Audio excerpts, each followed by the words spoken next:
this is addressed to all of you really, but I'm sure it was only yesterday that we had to stop talking about closing the gaps. Are we now talking about closing the gaps again? Yes, I do think we are. But we may be giving it different names, Kim.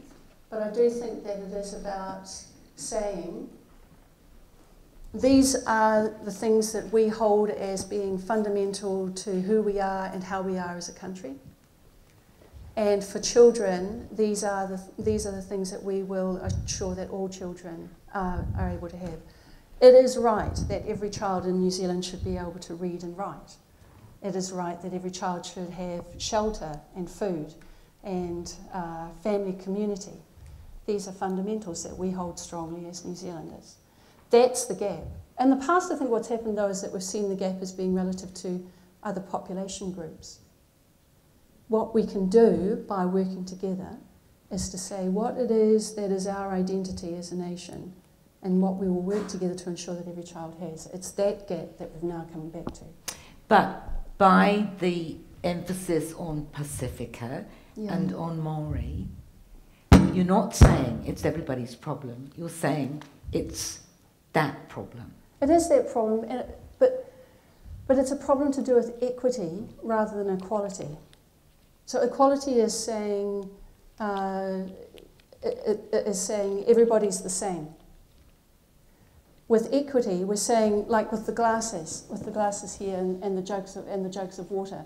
Equity is saying that to get to this line, this population group needs to make this sort of shift. But to get to that line over there, there's a bigger drop. So we're going to have to put more into it because we say everybody should be able to get here. They should be able to read and write. That's important. And that's the commitment that we need to make, is that some parts of New Zealand, some people in New Zealand are going to need more. Let me ask you, Lisa, because I know you've got to run. Oh, is it me making that noise? Yes. Sorry. I know you've got to run to the airport. You talk about Ngāi Tahu. Ngāi Tahu have done extraordinarily well. They've been canny, they've invested, they've enlarged their asset base. But that is not typical. Ngāi Tahu is not typical, is it, of many, many Māori people around the country. Can we learn from Ngāi Tahu without the rich asset base that Ngāi Tahu has? Oh. I'll just keep it to Ngāi Tahu. Look, yes, we have done well. We've worked really hard. But hang on, if I could interrupt you. However, just let me interrupt you for a moment. All right? Sorry. But I mean, we live in New Zealand. We are a country of 4.2 million people. You know, we're not... You can't just leave it to Ngāi Tahu.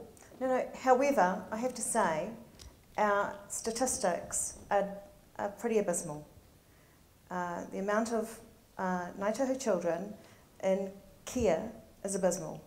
So we have not focused, we've focused on building the commercial asset base, and where we need to improve is how we grow the well-being of our people. Our statistics will be the same as other Māori in terms of the health and well-being and the social detriments of our people. So is that saying that it's not an issue of money, or that the money has not been distributed properly? It's a fraught issue, I know. I think, you know, we understand that we need to do better in the area of looking at different ways of doing things, pulling in other partners. It's not just about the money. As a tribe, we can only do so much. We have to look to do things differently. We have to change the way we're doing things. We have to invest our money more wisely in terms of our social programs. And we have to look for partners to help us achieve that. Government partners? Business, community, NGOs, anybody, other iwi. Alan, let me ask you, you talked about, you know, the right thing to do, and that profits for shareholders is not all that it is.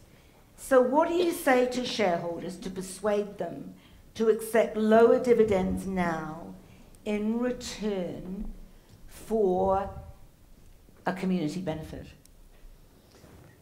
every Saturday morning I listen to the interviews and think, I'm really glad it's not me. So.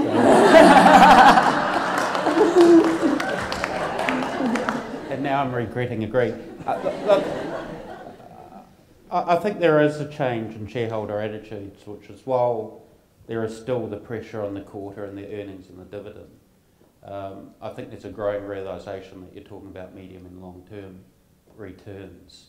And I think particularly with, over the last decade or 2 decades, the issue of sustainability, greening and all the jargon that went with it, organisations are learning very quickly that if they're not seen to be ethical, if they're not seen to be part of communities, if they're not seen to be recognising their responsibilities, then they're not getting the support, they're not getting the business. So it's very integral to it. What I say to it's a bit different now. I've just got one shareholder in an Australian company. When I had rights in this, you're free to take your money. You know, if you think there's other businesses you can get a better dividend from, then go to those businesses. But this is the core part of what this business, in that case it was rights, and was about. We do these things. Let me ask you, Deputy Commissioner for Children. You left me for last. I had to sweat through all the questions. Yeah. It's really Can I go to the loo now? I got an evil look. Do we live in a country where we care about the people next door, or down the road, or of a different tribe, or of a different colour? I don't know whether we can generalise. Yes, we can. Oh, you want me to generalise? I was trying to take the slimy route. Talking personally, I care about my neighbours, I care about my children, I care about what's happening in New Zealand. But do we as a nation?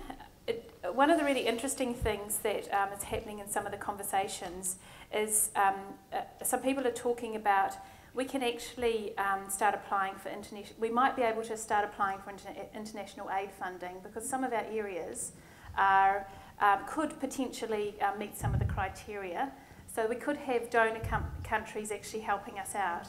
And when you sort of think about sort of poverty and those sort of things, do we think about India? Do we think about the sponsored children? Or are we really prepared to accept that actually this is the reality for some of our children? And maybe there's a bit of denial, and maybe I'm okay, so everyone else must be okay. Or maybe we just think we give everyone a fair go. Maybe there is something about that we aren't actually stepping up to the mark for our children. We were talking in the green room before about there's a very judgmental strain running through New Zealand, that people who aren't coping must have not done something properly. How strong do you think that is? Let me ask you, Lisa. Sorry, can you repeat that? The judgmental strain in the New Zealand psyche, if you like, that blames people if they're not doing very well, as opposed to saying, well, they need more help. Oh. And people, I mean, you and I were talking before, yeah. People embarrassed to ask for help lest they be judged. Yes. Do you think that's part of the problem?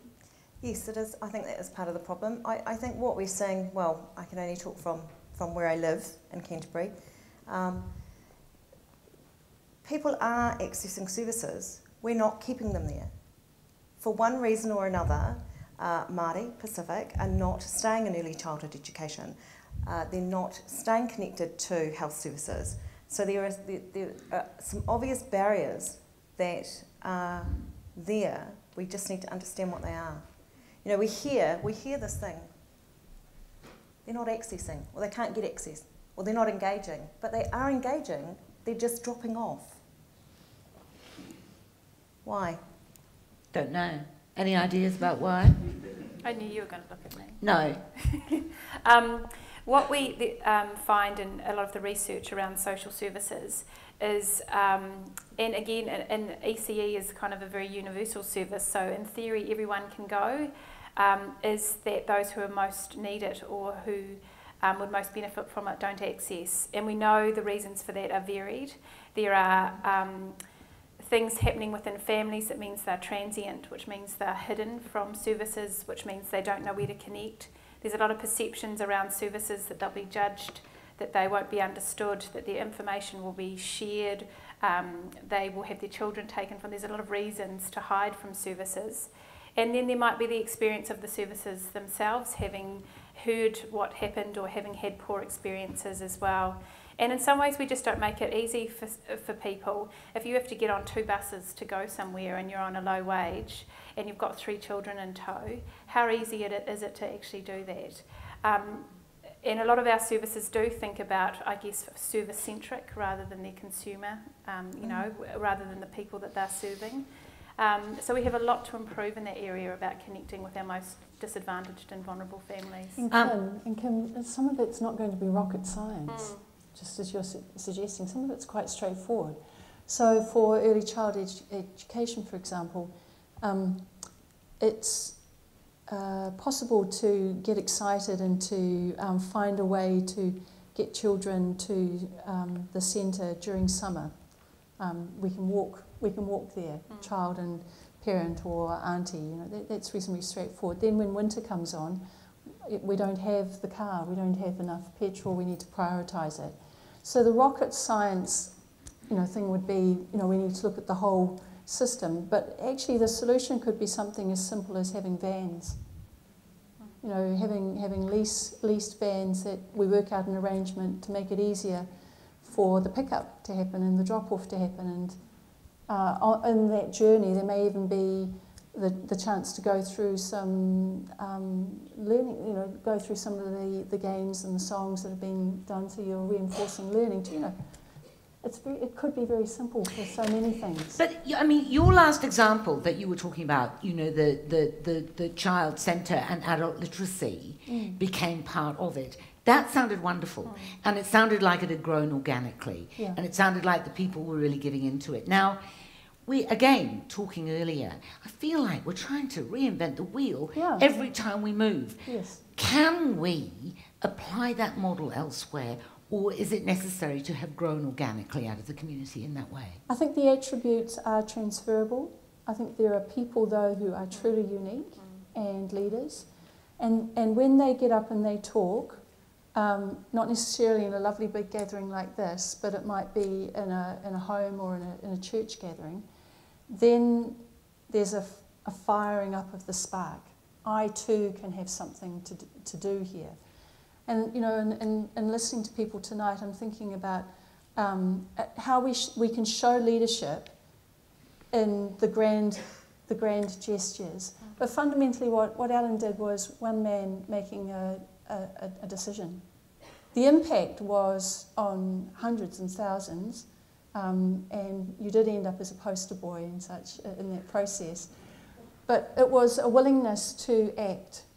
And similarly, when we hear the child being knocked around next door, when we see the child locked up in the car or you know, at the supermarket, there are small things that we can do to show courage and ingenuity. And then we can also have the ones like here in this company who step up on the big stages and do that. But we're in this together.